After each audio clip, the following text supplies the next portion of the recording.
वचन, प्यारा वचन, ईशो मसीह का प्यारा वचन, पाव को दीप को राह को रोशन, ये है मसीह का प्यारा वचन, ये है वचन प्यारा। परमेश्वर के धन्य नाम की महिमा हो। प्रभात मनन के सत्र 1979 में आप सभी का बहुत ही विनम्रता के साथ स्वागत करता हूं। आइए आज के मनन के लिए हम पढ़ते हैं इब्रानी अध्याय 9 पद 15 और 16। इसी कारण नई वाचा का मध्यस्थ है, ताकि उसकी मृत्यु के द्वारा जो पहली वाचा के समय के अपराधों से छुटकारा पाने के लिए हुई है, बुलाए हुए लोग प्रतिज्ञा के अनुसार अनंत मिरास को प्राप्त करें। क्योंकि जहाँ वाचा बांधी गई है, वहाँ वाचा बांधने वाले की मृत्यु का समझ लेना भी अवश्य है। हम कल ये बात संक्षेप में देखे थे कि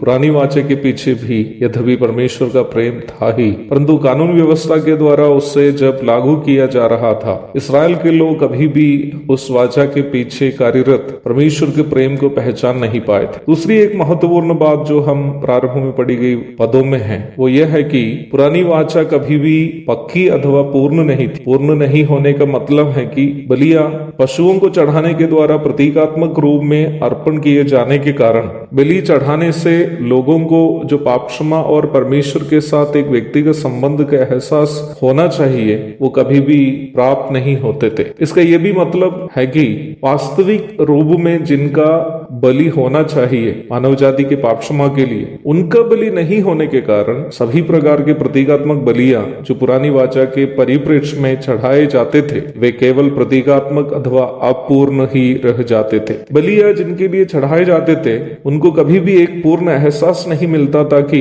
बलि चढ़ाने की फायदा उनको मिली है। जितने बलियां चढ़ाते थे, वे केवल कर्म या अनुष्ठान को करने वालों को मिलने वाले तात्कालिक संतुष्टि ही प्रदान करते थे। परंतु प्रभु यीशु मसीह अपने देह के द्वारा जो बलि चढ़ाया है, उसमें परमेश्वर का प्रेम पूर्ण रूप में मानव जाति के सामने प्रकट है। उनके 33.5 वर्ष का पवित्र जीवन दुनिया के सामने ये प्रमाण देता है कि वह निर्दोष, निष्कलंक तथा पवित्र है। उसके बावजूद यदि वह पाप का दंड लेकर क्रूस की मृत्यु सहा हो, तो वह केवल और केवल हमारे प्रति उनके प्रेम के कारण ही उन्होंने सहा है। क्योंकि प्रभु स्वयं भी ये कहा था कि इससे बड़ा प्रेम किसी का नहीं कि कोई अपने मित्रों के लिए अपना प्राण दे। यूहन्ना 15:13। परम पवित्र प्रभु यीशु मसीह अपनी देह के द्वारा चढ़ाया गया पाप बलि परमेश्वर के प्रेम का संपूर्ण प्रदर्शन मानव जाति के नजरों के सामने प्रदर्शित होने के साथ साथ यीशु मसीह के पाप बलि को अपने खातिर चढ़ाया गया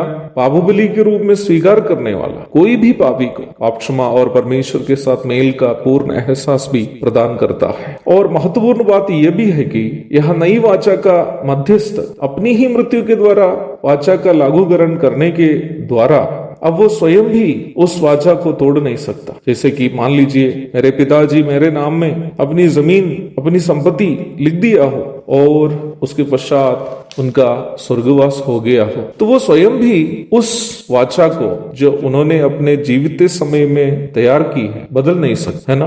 वैसे ही यीशु मसीह की मृत्यु के द्वारा बनाई गई इस नई वाचा पापियों को जो यीशु मसीह के शरण में आते हैं, पाप का दंड से स्थायी रूप में छुटकारा और परमेश्वर के साथ एक चिरस्थायी संबंध भी प्रदान करती है, जो इस संसार के कोई भी व्यक्ति बदल नहीं सकता है। एक और शुभ दिन की धन्य कामनाओं के साथ आज का मनन मैं समाप्त करता हूँ। प्रभु आप सबको आशीष दे। आमीन।